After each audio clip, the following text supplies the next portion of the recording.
পাকিস্তানের রাজধানী ইসলামাবাদ চারদিক থেকে ঘিরে ফেলেছে সাবেক প্রধানমন্ত্রী ইমরান খানের সমর্থকরা। রাজধানীতে প্রবেশের সব পথ অবরুদ্ধ করে দিলেও তার ডিঙিয়ে এগিয়ে যাচ্ছে ইমরান খানের দল তেহরিকে ইনসাফ অর্থাৎ পিটিআই এর নেতাকর্মীরা। সব প্রদেশ থেকে লাখ লাখ মানুষ আর হাজার হাজার গাড়ি এখন ইসলামাবাদের প্রবেশদ্বারের মুখে অবস্থান নিয়ে স্লোগান দিচ্ছেন। ইমরান খানের মুক্তির দাবির সঙ্গে তাদের মুখে উচ্চারিত হচ্ছে সরকারের পদত্যাগের কথাও। 24 নভেম্বর মার্চ টু ইসলামাবাদ ঘোষণা করে ইসলামাবাদের অভিমুখে যাত্রা শুরু করে ইমরান খানের সমর্থকরা। পথে পথে বাধা দেয়া সেই যাত্রা ধীর হলেও সারা রাত পিটিআই সমর্থকরা রাস্তাতেই কাটিয়ে আবার সকাল থেকে যাত্রা শুরু করেছেন। 25 নভেম্বর ইমরান খানের সমর্থকরা হাজার হাজার গাড়ি নিয়ে পৌঁছে গেছেন ইসলামাবাদের প্রবেশদ্বারে। তারা সব ব্যারিকেড ভেঙে ভেতরে প্রবেশের জন্য প্রস্তুতি নিচ্ছে। তবে সেনাবাহিনী সহ আইনশৃঙ্খলা রক্ষাকারী বাহিনীর সদস্যরাও তাদের রুখে দিতে ব্যাপক প্রস্তুতি নিয়ে রেখেছে। ফলে দুই পক্ষের মধ্যে সংঘাতের শঙ্কা তীব্র থেকে তীব্রতর হয়ে উঠেছে।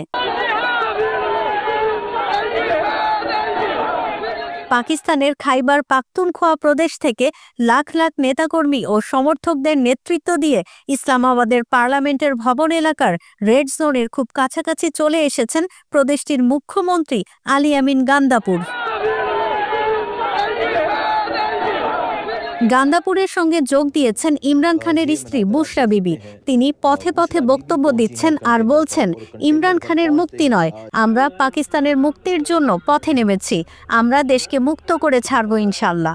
ये मनाज़र आप देख सकते हैं, बुशरा बीबी पहुंची हैं कंटेनर पर। পাঞ্জাবের বিভিন্ন শহর থেকে মার্চ করে ইসলামাবাদে প্রবেশের চেষ্টা করছে লাখ লাখ বিক্ষোভকারী। তারা সরকার পতন চায়। পথে পথে স্লোগান ও মিছিলে মুখরিত করে সামনে এগিয়ে আসছে তারা। নওয়াজ শরীফের ছোট ভাই ও প্রধানমন্ত্রী শাহবাজ শরীফ কড়া হুঁশিয়ারি দিয়েছেন। ইমরান খানের সমর্থকদের বলে দিয়েছেন, বিক্ষোভকারীদের ইসলামাবাদে প্রবেশ করতে দেয়া হবে না। শুধু ইসলামাবাদ নয়, পাকিস্তানের সেনাবাহিনীর সদর দপ্তরের অবস্থান যে রাওয়ালপিন্ডিতে, সেখানেও নিরাপত্তা জোরদার করে প্রবেশের সব পথে ব্যারিকেড দেয়া হয়েছে।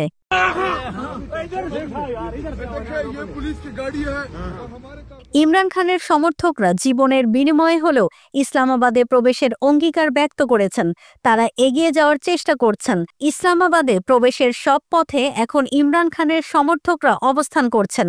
দেখার বিষয়, প্রধানমন্ত্রী শাহবাজ শরীফ ও তার দল পাকিস্তান মুসলিম লীগ এই পরিস্থিতি কিভাবে মোকাবেলা করেন। News desk, risingBD.com। Double million offer Walton fridge কিনে পেতে পারেন 20 লক্ষ টাকা, রয়েছে কোটি কোটি টাকার নিশ্চিত উপহার।